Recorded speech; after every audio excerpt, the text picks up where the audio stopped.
राधे राधे। जय श्री कृष्ण भक्तों, राधा माधव चैनल में आपका स्वागत है। भक्तों, आपको मेरा वीडियो पसंद आता हो तो ज़रूर सब्सक्राइब, लाइक और कमेंट्स करें। साथ ही बेल आइकन दबा दें ताकि समय समय पर आपको मेरे वीडियो की नोटिफिकेशन मिलती रहे। आइए माघ शुक्ल पक्ष एकादशी जया एकादशी व्रत कथा सुनते हैं। धर्मराज युधिष्ठिर बोले, हे भगवान, अब आप कृपा करके माघ शुक्ल पक्ष एकादशी का वर्णन कीजिए। इसका क्या नाम है, इस व्रत की विधि क्या है और इसमें कौन से देवता का पूजन किया जाता है। श्री कृष्ण कहते हैं, हे राजन, इस एकादशी का नाम जया एकादशी है। इसका व्रत करने से मनुष्य ब्रह्म हत्या आदि पापों से छूटकर मोक्ष को प्राप्त होता है तथा इसके प्रभाव से भूत पिशाच आदि योनियों से मुक्त हो जाता है।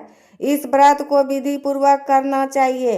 अब मैं तुमसे पद्म पुराण में वर्णित इसकी महिमा की एक कथा सुनाता हूँ। देवराज इंद्र स्वर्ग में राज करते थे और अन्य सब देवगण सुख पूर्वक स्वर्ग में रहते थे। एक समय इंद्र अपनी इच्छा अनुसार नंदन वन में अप्सराओं के साथ विहार कर रहे थे और गंधर्व गान गा रहे थे। उन गंधर्वों में प्रसिद्ध पुष्पदंत तथा उसकी कन्या पुष्पवती और चित्रसेन तथा उसकी स्त्री मालिनी भी उपस्थित थे। साथ ही मालिनी का पुत्र पुष्पवान और उसका पुत्र माल्यवान भी उपस्थित थे।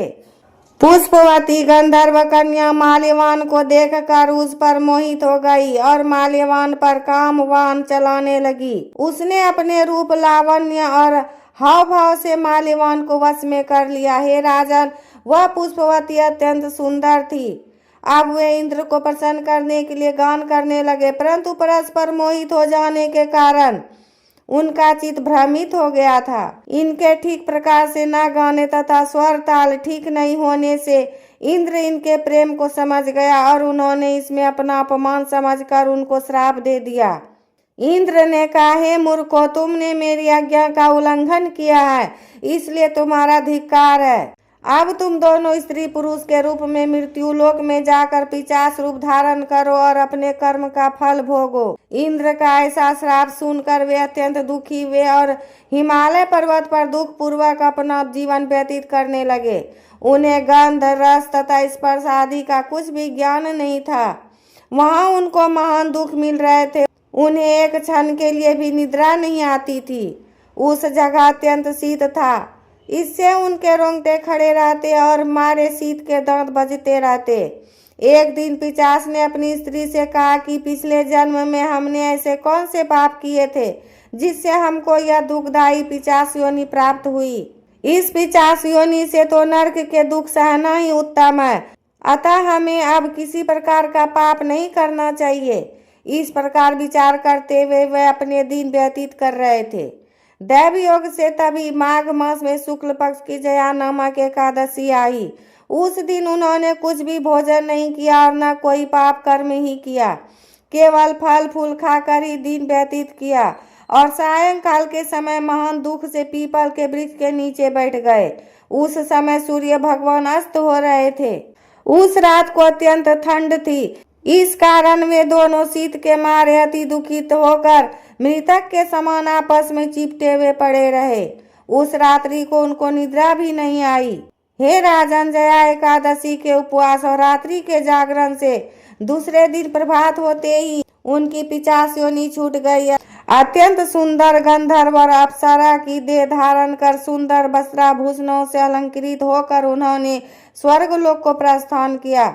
उस समय आकाश में देवता उनकी स्तुति करते हुए पुष्प वर्षा करने लगे। स्वर्गलोक में जाकर इन दोनों ने देवराज इंद्र को प्रणाम किया। इंद्र इनको पहले रूप में देखकर अत्यंत आश्चर्यचकित हुआ और पूछने लगा कि तुमने अपनी पिशाच योनि से किस तरह छुटकारा पाया, सो सब बतलाओ। माल्यवान बोले कि हे देवेंद्र, भगवान विष्णु की कृपा और जया एकादशी के व्रत के प्रभाव से ही हमारी पिशाच देह छूटी है। तब इंद्र बोले कि हे माल्यवान, भगवान की कृपा और एकादशी का व्रत करने से न केवल तुम्हारी पिशाच योनि छूट गई, वरन हम लोगों के भी वंदनीय हो गए, क्योंकि विष्णु और शिव के भक्त हम लोगों के वंदनीय हैं, अतः आप धन्य हैं। अब आप पुष्पवती के साथ जाकर विहार करो। श्री कृष्ण कहने लगे कि हे राजन युधिष्ठिर, इस जया एकादशी के व्रत से बुरी योनि छूट जाती है।